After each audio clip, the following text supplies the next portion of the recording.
some of the success in dating in queer circles is I actually have to like go into these queer circles, not with the idea of I'm looking for someone to date, but that I'm looking for my people that I can have community with. And then it seems that organically I find people to date. It's kind of almost like if you're outside looking for a four-leaf clover, you don't find it.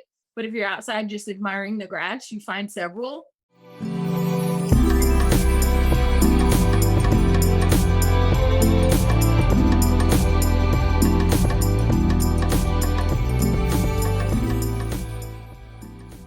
Oh, hello. Welcome back, everyone, to Queer Relationships, Queer Joy. I'm one of your hosts, Keely C. Helmick.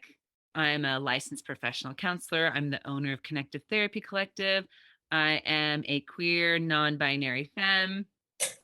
I also am solo, poly, and mainly able-bodied with an acute injury and white, and that's it for now. And I'm your other host, Melissa DeSegurant, a licensed professional counselor and licensed marriage and family therapist at Connective Therapy Collective.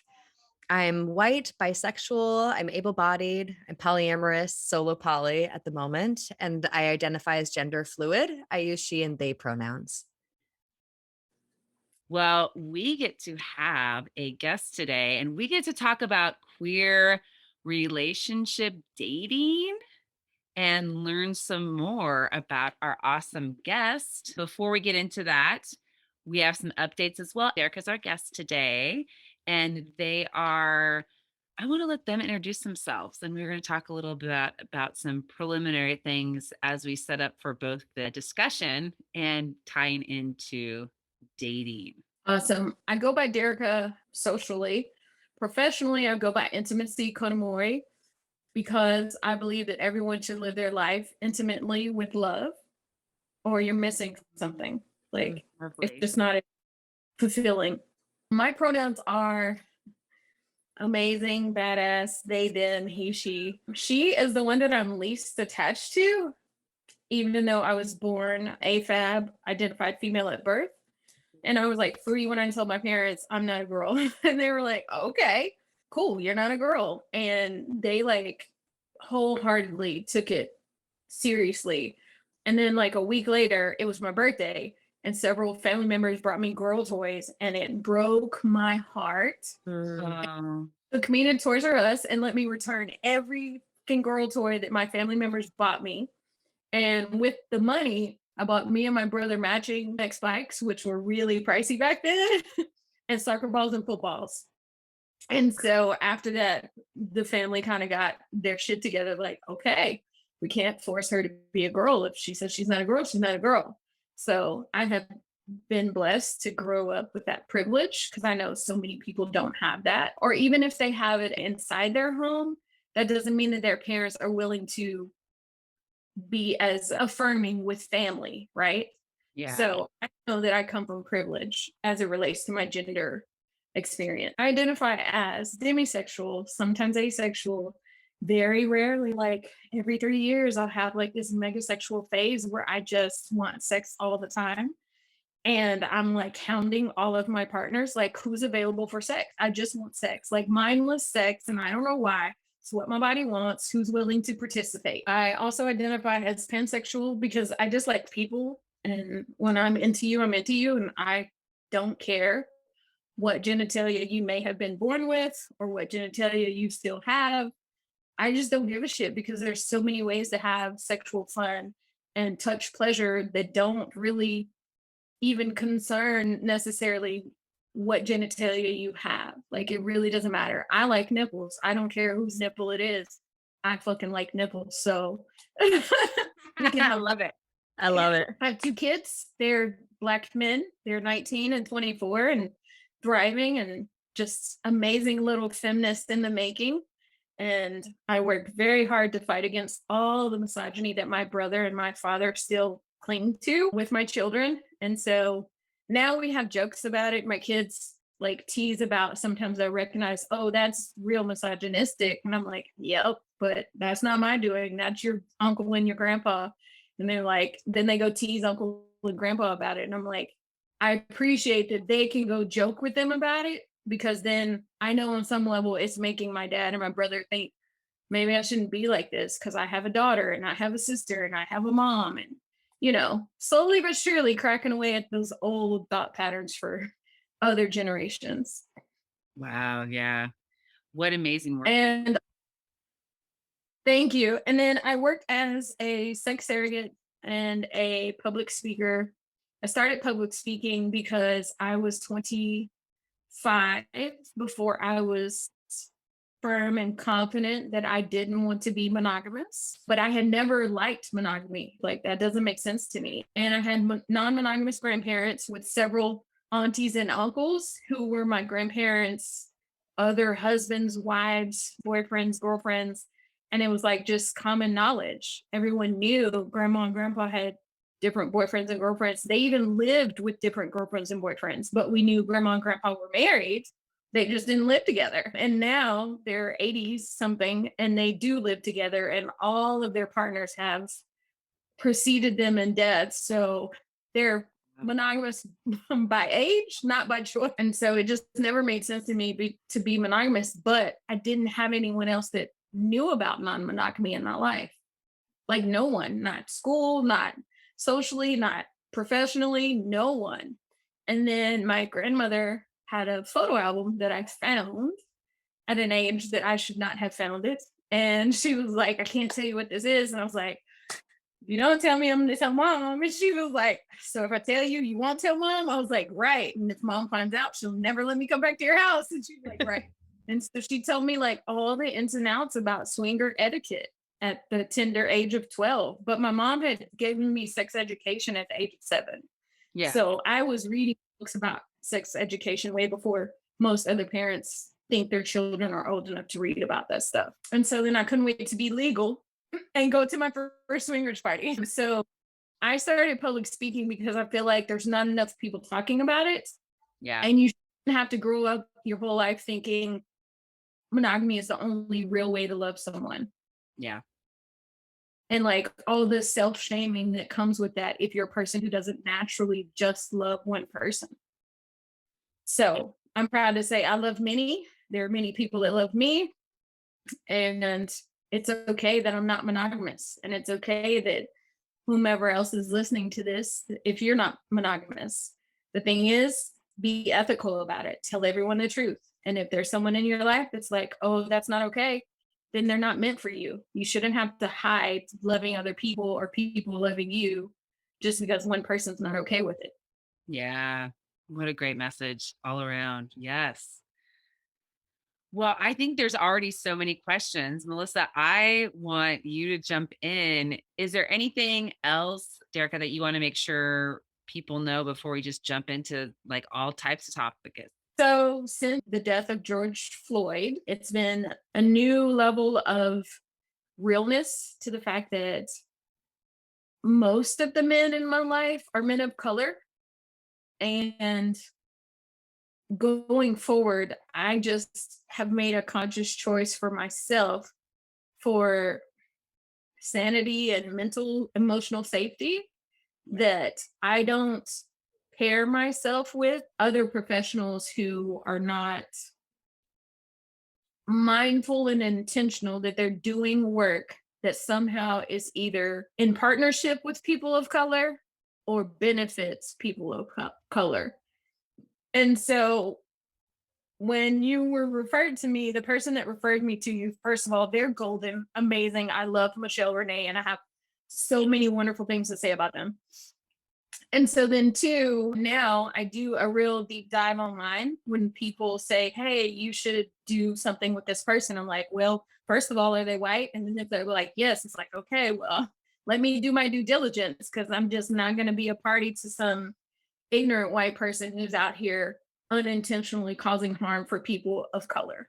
Like, I know that people don't intentionally cause harm for all people of color, but I feel like the people who are doing it unintentionally cause more damage than those that we know are racist and are purposely trying to harm POC. Like, I'd rather see my enemy coming than my enemy not even know they're my enemy, right?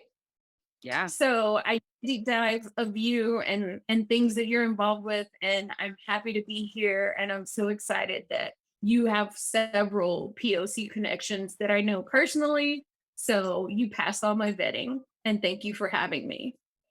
Totally. And thank you for that honest opening because that is so important to what we do here at CTC, and want to always be clear that if there is something that comes up that we address it, and that is this so much a center of the work that we do. So thank you for talking about that. And so our audience members who are listening will continue, especially the white listeners, always constantly thinking about that. And what does that mean for them? What does that mean for me as a white person?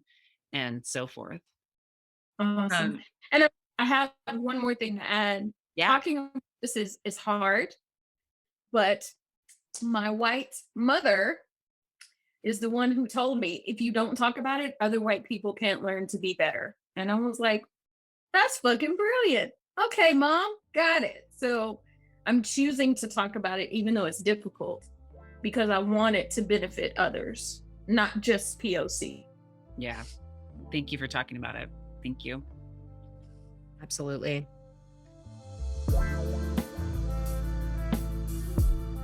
Hey, it's Cardinal, your behind the scenes buddy.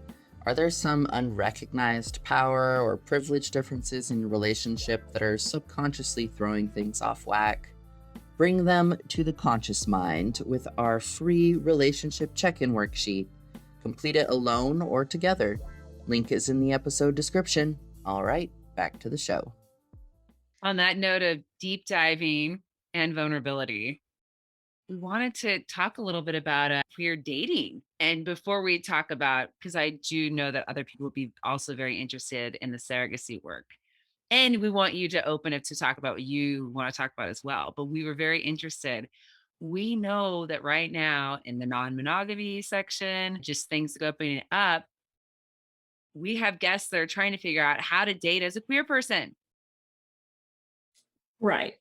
Or how to learn So again how to date as a queer person, having been in isolation for a long time. yes, all of that, like all of that. So like I went like a good 10 years after I was able to identify to myself that I am queer. Because for the longest, as a teenager, I was like, oh, women are so pretty. And then right after my 20th birthday, I like literally fell in love with this bartender. Her name was Emily. She's amazing. And she had been queer for a while. And she was like, oh, you're a new queer baby. Like, that's so cute. And I was like, yeah, but I still want to date you. And maybe for a year and a half after I met her, I did date other queer partners and it was amazing. But then I had a second child, and life is hard to juggle when you have not one, but two babies. Yeah. And that second child's father was very supportive of me being queer. And like he would take me out and be like, let's go find you a girlfriend and blah, blah, blah. And he wasn't like the creepy dude that's like, oh, one penis, if you have a girlfriend, I get to fuck her. None of that. He just wanted me to have other partners that were queer. And it was very unsuccessful. But I think part of it was I was just so focused on being a mom. I was sort of losing myself to being a mom. And I wasn't really intentionally working on that balance of getting to be myself and not be a mom 24/7. Yeah. And so I went a good 10 years without a queer partner. And then one day my brother brought home this wonderful person who's still in my life. And she slapped my ass when she was walking by and said something really cute about how pretty she thought I was. And it just kind of opened up this spark in me like, oh my God, you're missing this in your life. Like men are fine, but I really, it's more like I'm a lesbian that just deals with men because they're convenient, but I could kind of without the men, really. But it seemed so hard to find queer partner. And then like she was very sex positive. She was very, let's go find some other girlfriends. And I was like, yeah, let's do it. And so started the whole dating and kind of felt shocked at what we found and encountered when we threw ourselves into queer community where we live in Texas Yeah. was a lot gatekeeping and a lot of shaming us because we didn't have boyfriends, right? Shaming us because we were non-monogamous. And it was like, whoa, wait a minute. Like for me, I grew up knowing my parents had queer friends, queer relatives. Like I had queer friends in school that always knew they were queer from teeny tiny tot age. And like I just never had encountered the gatekeeping that I came upon in the queer community where I live in Texas. And I was just like, whoa, I'm not sure if I want to date these people. And so Yeah. what I found is some of the success in dating in queer circles is I actually have to like go into these queer circles, not with the idea of I'm looking for someone to date, but that I'm looking for my people that I can have community with. And then it seems that organically I find people to date, if that makes sense. It's kind of almost like if you're outside looking for a 4-leaf clover, you don't find it. But if you're outside just admiring the grass, you find several. It's kind of the best analogy to explain how I teach other people to go about finding potential queer partners. Yeah, this is interesting. Well, Melissa, do you have a question? Because I feel I like, just really appreciate the statement about dating like men out of convenience. I mean, dating apps, literally, my friends know this. I shut it down. I'm like, I only want AFAB people. I'm shutting down all the, cis dudes. And then after being like dry for months, I'm like, all right, well, let's just see. And it's like I got a date the next day. Like it's so readily available, it seems. It is difficult to find those queer relationships. Right. And I tell people, like, this is going to sound real shitty, but dicks are everywhere. And there are men throwing dick at you all day, every day. There's this gif of a guy in a boat driving down like a river where there's fish flying over his boat. And I'm like, that's the AFAB experience. so there's just dicks like flying. Truly. Like they're everywhere, but that doesn't mean they're worth your time or that they deserve to be in your space. And then the entitlement they have when you're not interested or you say no or you change your mind midstream because you've decided that, they're misogynist or they're ignorant when it comes to race because they've never been with a Black person before. And I'm like, oh, I don't want to be your first token Black girlfriend. Like, maybe can I be your second or third? Like, come back after you've had some more experience. So, yeah, now I've decided that, like, going forward, if I'm going to date new male people, they either have to be gender expensive or they have to be at least heteroflexible. Period. Point blank. Don't come over here if you're just some cisgender heterosexual dude. Like, I ain't got time for your shit. I don't. You can't learn enough of what I need you to learn to be a healthy space for me. So sorry. I can funnel you towards some of my cisgender heterosexual female friends. That's about it. So aside from doing dating advice and working on your surrogacy work, you also hook people up with others? Like not on purpose, but like if I know someone and I know some other people that, I've seen on their social media where they're like, I think I'm ready to start dating again. And I know that they're, y'all meet some of the same parameters. I'd be like, hey, you should look at this. Or I think this person would be good for you. Maybe y'all should try to be friends and then see what happens after that. So yeah, I'm definitely here for connecting people that seem like they might be a good fit or fun for each other.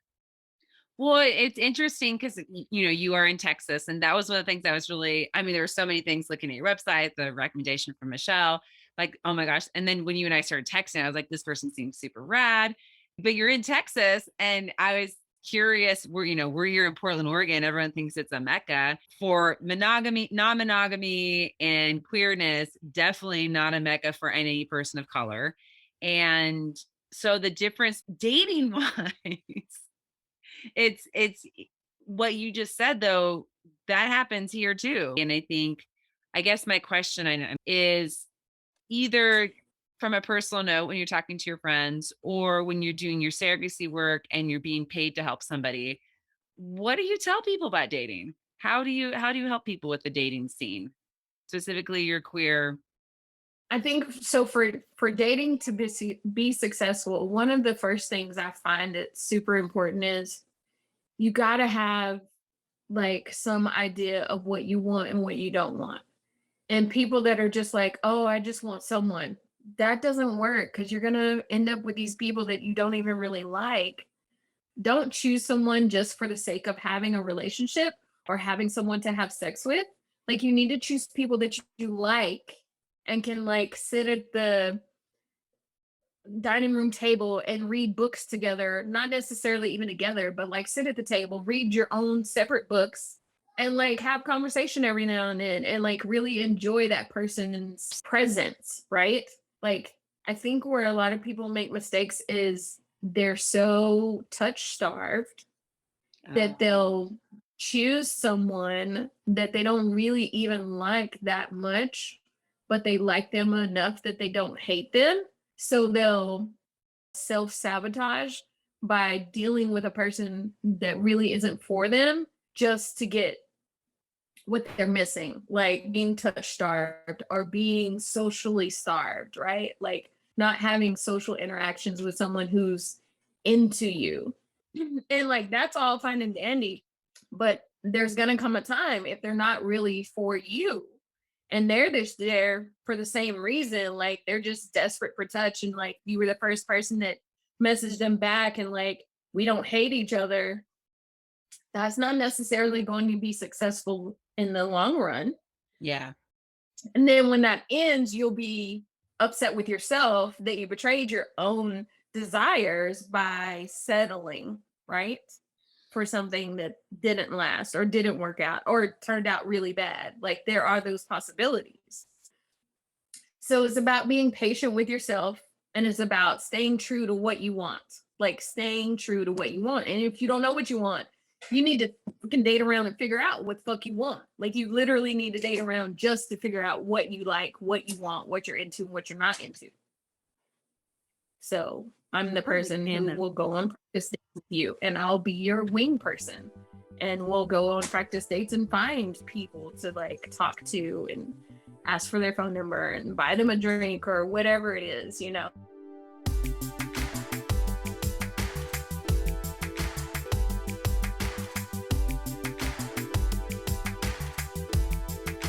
Can you define what work you do as a surrogate? A lot of folks don't understand, don't know the definition. And obviously, depending on the person, everyone has different parameters and different ways that they work.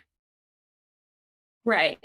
So it's hard to just describe. Like people are like, can you give a description? I can try, but it's easier to refer people to. There was a movie that gives, there's actually a couple of movies that give really great examples about what surrogacy work is.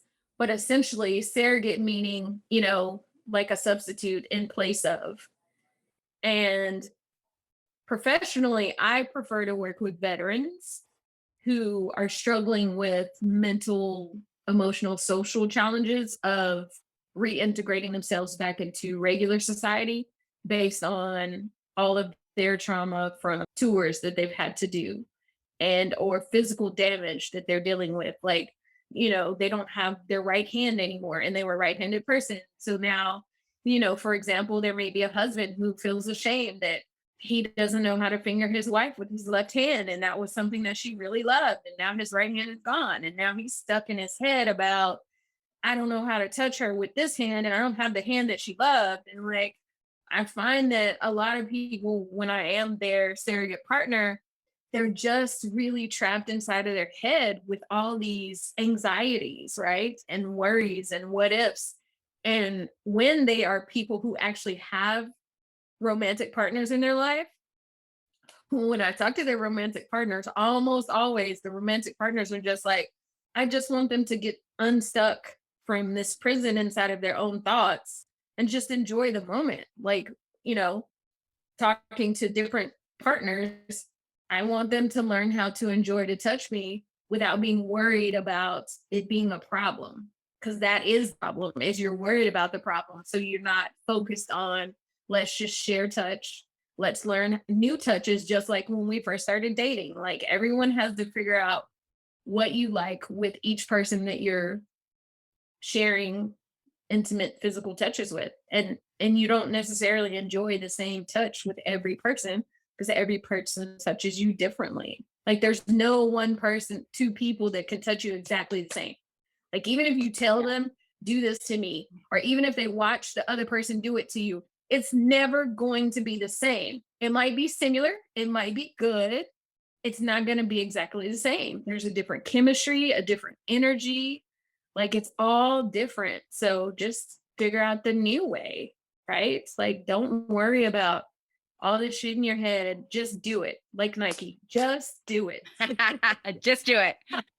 Such a good point though, because even what we want can change over time. So like we talk often on this podcast about the beginner's mindset, and I think that's so applicable here. And it's hard to be, in that beginner's mindset and present, as you said, if you're stuck on the worry train or evaluating yourself in the moment. So when I'm doing my work as a surrogate partner with different clients, every client has a different struggle or challenge and different goals of where they want to go, what they want to achieve. And I'm always super mindful that even when I'm with a client, I may not be the best match for the client. There may be another surrogate that I need to pass them off to or see them in alternating spaces because they may be getting something from me, but they may be getting something different from another surrogate partner provider. And so I just like to be mindful that no one person can be everything that you need. It might seem like it, but the reality is there's no one person that can check all the boxes of perfection of your desires, dreams, wants, needs. Oh, it's so true. And when I think about dating, and I mean, all three of us are here to talk about non-monogamy most of the time. And how do you talk to somebody who's going out to date under the mindset of like, yeah, not one person can fit or fulfill all the desires that you have, but it's a monogamous person. How do you help them with the dating realm? Great question. And what I suggest then is, even if you are monogamous and you're saying you only want to date one person at a time, I feel like no one should be monogamous until they dated one person for at least 3 months, right? And you can be dating other people or not. But if you haven't dated them for at least 3 months, you don't really fucking know them. You don't. And during that 3 months, I recommend that they and you date other people as well, because you might find out that that one person is a great kink partner for you, right? Y'all share the same kink, you fit together, everything's wonderful. But like vanilla life, you can't stand them. They're annoying. They snore too loud. You can't fucking sleep. Like, you may find that I only enjoy kink activities with this person. So have that conversation. Hey, can we just be kink partners? And then you have to own that kink can be so fulfilling that if you find someone that you mesh with so well in a kink life, and then you want someone else as your monogamous partner, well, then you're not actually monogamous because you still have your kink partner. And you shouldn't have to sacrifice your kink partner for a quote unquote monogamous relationship. And my thing is, and this is very controversial with a lot of people I talk to about, true love is actually non-monogamous. Because if you truly love someone unconditionally, doesn't fucking matter how many other people they're sleeping with, have a relationship with, how many people they're married with, how many people they have kids with. If you love them unconditionally, you fucking love them unconditionally. So I feel very strongly that people that are monogamous are in conditional love relationships, not unconditional. Because the judging about being non-monogamous, what is that? That's not unconditional love. It's just not. No matter how much you want to claim it is, it's fucking not. Wow, that's a great statement. Melissa, do you have anything to add to that? No, at one point, I don't know we ever really talked about it, but we had a podcast idea or an idea for an episode that was like, is anyone actually monogamous? Does that exist? Because similarly, and we've talked about like the love we have. I have so much love for people who are platonic friends, and from a non-monogamous standpoint, I would encourage even monogamous people to prioritize those friendships and that love just as much as any sort of a sexual or romantic partner. And here's the thing. So my parents have been married for 48 years and they've been together for 50 or 51 years. Wow. And at the beginning of their friendship, they were just friends. And my dad tried to marry her off to the richest guys in town. And she just wasn't interested. And my mom is definitely unique. And so at some point, he said that he told himself, well, shit, nobody's ever going to marry her. I'll just marry her. And I think he's lying. I think he was in love with her from day one. But because he was Mr. Popular and all the male pride, testosterone, ego bullshit, I think he had to pretend like he wasn't interested. So I don't know. But throughout their marriage, they have always had separate platonic friendships. And they've always encouraged each other, be like, hey, that dude is good looking, isn't he? And be like, yeah, he's dressed really nice. Or my dad would be like, man, she's fine. And my mom like, yeah, she's pretty, but they're so vanilla, straight, square, narrow. Like, I don't know how I came from them because we are nothing alike. Like, talking in my work and also in my social circles, talking to friends in monogamous relationships who have been in long monogamous relationships. The long monogamous relationships only work when they've been confident about allowing each other to have independent friendships outside of their marriage, or work wives and work husbands and all these things. And so just because they're only having sex with the person they're married to doesn't really mean that it's actually monogamy, but those two people made it work. And I think that if we only use sex as the meter to say whether or not your relationship is monogamous or non-monogamous, is short-sighted and not all-encompassing. There's so many other factors. And I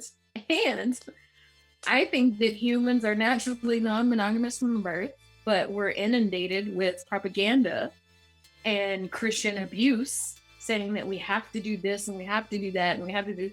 And really, if you read your Bible, all you really have to do is love yourself and love God and love others, really. Like, as long as you're not causing harm to others, I'm fine with my relationship with God.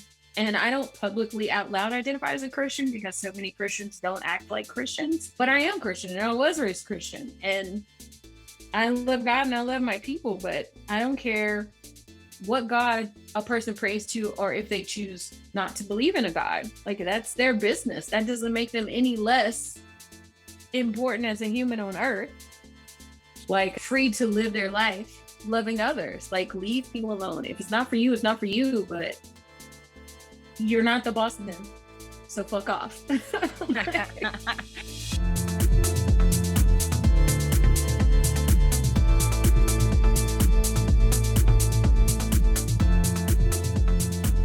That is a great way to, unfortunately, start wrapping this up. But this has been such a great conversation with you that I don't want it to end. And hopefully we can do it again soon. But I want to make sure we always end the episode with everyone talking about their queer joy of the week. But is there anything else that you want to let listeners know about yourself before we start wrapping up? Over the course of COVID from 2020, I had to deal with some physical medical stuff. So I was already self-isolating before COVID.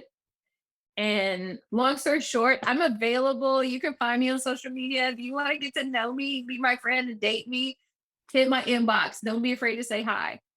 Oh, yay. And we'll make sure and have that in the links when we post. So now we're to queer joy. Melissa, would you like to start?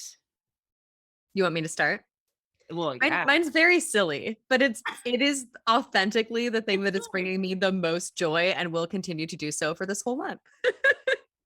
So I live in an apartment complex and they have silly little resident games and contests and things. And so I had entered my cats to win a potential prize and they won Pet of the Month this month. which makes me really happy too, because it's my birthday month and I share a birthday with one of my cats, Ruby. So I'm like, all right, it's your time to be in the spotlight. So every time I go in the elevator now, like every time there's like a big sign and it has their little pictures and a blurb, and I got a free gift card for coffee. So as silly as it is, that is like, I have so much joy. There's just so much there. I love that. Well, my queer joy is more of like, it's a queer joy and an update, relationship update. So selfishly, we've been talking about dating because, well, I'm solo poly currently, and honestly, I was casually dating somebody for the past 8.5 months, and they are moving and may come back to Portland, but they have this amazing opportunity. They're going to be opening a restaurant up for one of the awesome Food Network people, Molly. Yeah, like super rad opportunity. Speaking of how good non-monogamy is, I'm like, yeah, go do that. And so we talked and decided, like, don't want to do the long distance thing. Like, don't have the space for that right now. And it's a 6-month contract. And it was, bittersweet. It was like, I'm so excited for them. Talk about compersion. I'm going to miss them. I'm, sad, but I felt this was the best choice for me where I'm at right now. And I just wanted that, and we still have connection, but so in good queer fashion, we said our goodbyes for now in person. Goodbyes. I am plant sitting. I have 4 of their plants. And now, that really beautiful wrap up and making this really intentional decision was joyful in its own way, but also after we had our, it was like evening time, but not super late. And I was like, you know what? I'm not going to go home and cry into the ice cream. I'm going to grab that ice cream and go hang out at this dinner, this family dinner in this like queer house. And I was outside and met up with one of my friends who is also a potential sexual partner sometimes, and just hung out with a bunch of queer people and shared ice cream with people instead of crying into it by myself at home. So there you go. A relationship update / queer joy altogether. I am so proud of you for sharing your ice cream in a bowl experience with other people in community. Oh, thank you. Anything you would like to share? What was joyful for you in this past week or couple weeks, or just something joyful you'd like to share? Heck, it's actually quite a bit of relationship heartbreak. I guess I'm just really thankful that I don't have COVID anymore. Yay!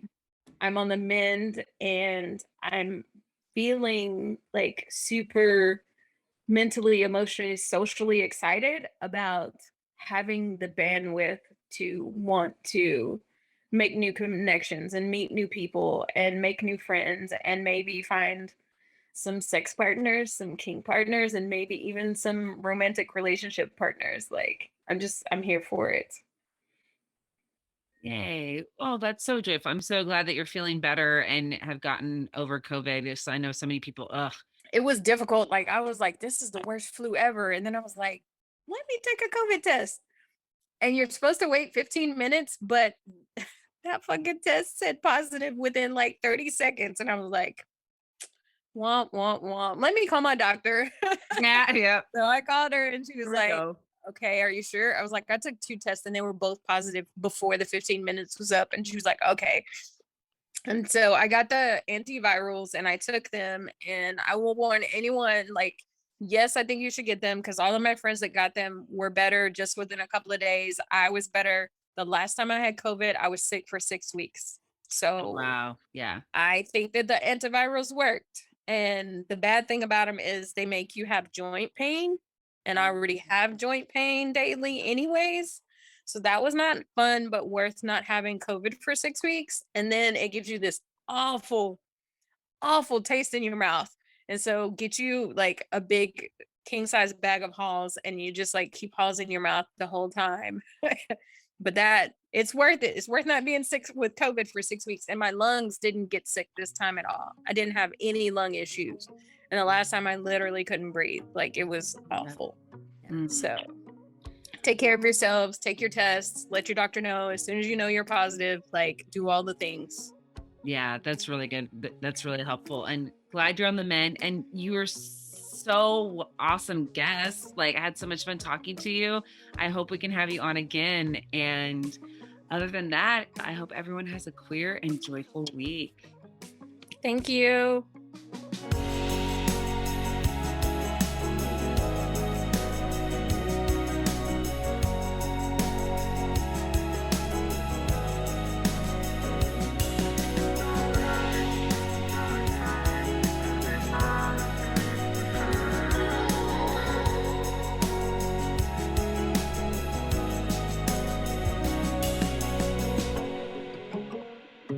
Thanks for listening to Queer Relationships, Queer Joy, a podcast by the Connective Therapy Collective, hosted by Keely C. Helmick and Melissa DeSegurant, with audio edited by Mars Gasper. Produced by me, Cardinal Marking. Intro music is by Bad Snacks. This week's guest was Daria, aka Intimacy Conamore. Find them on Instagram at polyfreelove, all one word. That's polyfreelove. If this episode made you smile or think, tell us about it. If you hated it, tell us about that. Review us on iTunes or Spotify. Or send us an email at media@connectivetherapycollective.com.